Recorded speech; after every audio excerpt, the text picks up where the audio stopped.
Ang mga ito ay order ito ni ma'am na taga San Isidro sa Kitaw-Taw, San Isidro, Bukidnon. Papadeliver ko.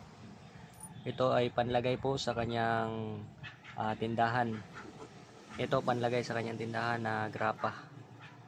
So grapa na ilalagay lang niya sa tindahan. Pwedeng sa mga drawers ng tindahan or sa safe na lagayan. Pwedeng ganito lang siya or nakatayo. So sa matagalan na kung matagal na ito sa kanya na nakaganito lang yung pagkalagay, ang magiging kulay nitong langis o oil na nasa loob nito ay magiging kulay green. Kapag matagal na siya, so magiging green yung kulay ng langis nito. Lalagay sa tindahan, pang gabay sa kanyang tindahan, sabayan lang ng pagsumikap at tamang kalaman sa ginagawa at huwag magpapautang para yung tuloy-tuloy yung stock sa inyong tindahan.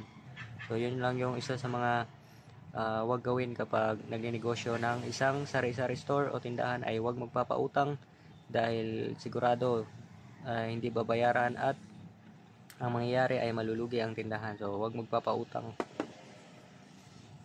Tapos ito, panlagay niya sa kanyang wallet, babalutin niya ng red na tela at ipapalaminate niya. Pwede niya i-fold ng mas maliit pa, no? For self-protection at para pang iwas sa malas, salot at peste. Ito naman ay bracelet na gumma melasilis na bracelet. Yan. Ito po ay gumma melasilis bracelet. So yan yung itsura niya. Gumma melasilis bracelet. So isusuot lang niya ito palagi, pang proteksyon nito at gabay sa negosyo at hanap buhay.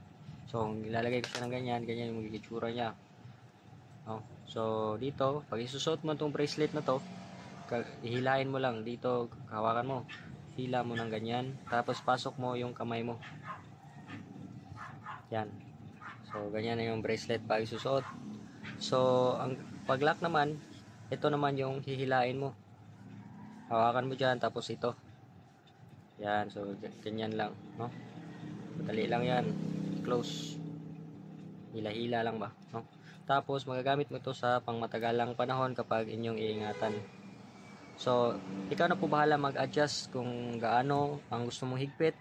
So, huwag masyadong mahigpit at huwag masyadong maluwag. Yung tama-tama lang, komportable lang yung kamay mo.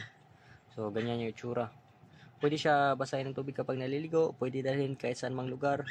Pero, pwede lang din hindi mo basahin. So, ikaw na ang bahala. Kung naliligo ka o naglalaba, pwede mo nang tanggalin mo lang muna. Tapos, suot mo lang ulit kapag tapos ka na, no? Yun, para magamit din sa pangmatagalang panahon. So kung nadumihan ito dahil sa sabon, dito malalagyan ng mga sabon-sabon, brushan mo lang siya, walang problema. Tapos lagyan mo ng virgin coconut oil o oil. Pwedeng oil mula rito. Then papahid mo rito para maging makinis siya. So ito, wag mong papabuhusan ng oil. Kung konti na yung laman, dagdagan agad para hindi mawala yung bisa ng unang oil. So, sa mix kasi yung mga oil dito mula sa mga iba't ibang klase na mga